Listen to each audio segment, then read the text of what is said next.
Hey guys, welcome to my channel. So today just some sharing on my journey from being a beginner sa shooting to becoming a more experienced than I was when I started. Uh, at the end of this video, I will include yung parang shooting compilation ko to show you yung how much yung improvement from the time I started up until 2019. So 2020 hindi na tayo masyado nakaka pew-pew because of the pandemic.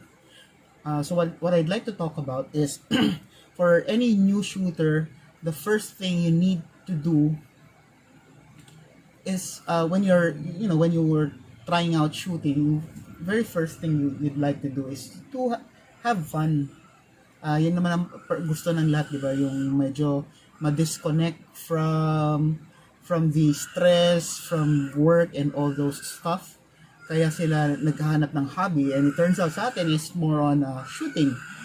Pero some pointers when having fun or to have yung to maximize yung enjoyment. Number one is build a rapport sa gun community. When you're in the range or when you're checking out yung mga gun shows, there are you will be exposed sa community. So marami kayong makikilala, personalities, mga people at the store, mga shooters, mga kilala, mga hindi masyadong kilala pero mga ganon. Even yung mga in the range, 'di ba, you will see also yung mga shooters din na in their form, tapos yung mga umpire, mga referee and so on and so forth. It's nice to have like a short chat with them so that you can learn get some insights, learn some new stuff, get some tips, and those information can be beneficial for you in your transition to becoming a better shooter. So yung exposure na yun rin goes both ways. It can be beneficial and sometimes it can be catastrophic kasi hindi naman lahat ng information na binibigay nila is factual, and it can sometimes be parang medyo off. So it's also up to you to parang to gauge, or kaya nga the more people you talk to, the more you can validate yung mga ganong information. And by there you'll have an educated decision whether or not it's something that you would like to parang absorb, or you take it in and apply in your daily activities, or when you're doing your pew time. Second pointer is to observe and record if possible. Like for example, yourself, when you are kunyari nagpa-practice ka, nagda-dry fire ka, or when you're actually engaging a particular stage sa isang shooting competition, it's best that you have it recorded. Ask someone to hold your phone and then take a record of it, so that later on when you're at home or when you're done with the stage, you get to watch yourself on how you perform in executing yung those stages. Kasi when you're looking from a third person perspective, you get the opportunity to see what are the things that needs to be improved on, what are you doing, what you're doing correctly, or something that it's like a wow moment and something you would like to consistently do, or if you are displaying behaviors that you would like to minimize or reduce. So ayun, you can also show it to other fellow shooters or other competitors or other experienced ones who can give you constructive feedback on what to work on. And you may also want to record other shooters, especially those who are yung talagang performing, and get some pointers from them.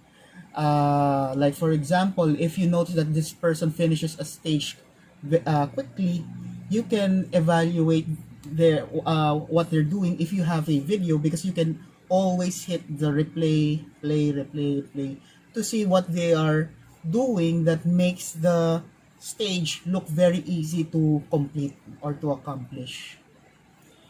My last pointer is, don't be afraid to make mistakes.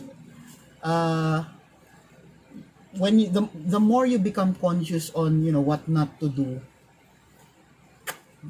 the more the chances you are to commit them for some for some reason. It's strange, but it does happen. Let me share you a story about one competition that I was in. There's a like a dry fire area for shooters, and there was this shooter who did the dry fire. I'm pretty sure he's an experienced shooter, much more experienced than myself. But what he did was, he went to the safety area, or to that dry fire area. He what do you call this? He inspected the barrel or the chamber and saw that it was empty. He closed it and removed the magazine. What's wrong about that is, it should be the other way. It should have been the other way around. You should have removed the magazine first, and then open your show the chamber and inspect. And because he did it in reverse, even when he changed or removed the magazine, he already racked the slide. So that means there's one round in the chamber even before he removed it. So when he did a dry fire, it suddenly went off and he got automatically disqualified. It just goes to show that even the most experienced shooters can commit mistakes, and if that can happen to someone who is experienced, then it's more likely to happen to someone who is inexperienced. So mistakes will happen. Number one, learn from it, and then number two, keep in mind the 4 rules of gun safety. And for whatever reason you come across any mistakes in the future, just learn from it and be humble and hope for the best, that if it does happen, it does not, involve another living thing. So just take care of yourself, take care of your equipment, and thank you for listening, and I will see you on the next video.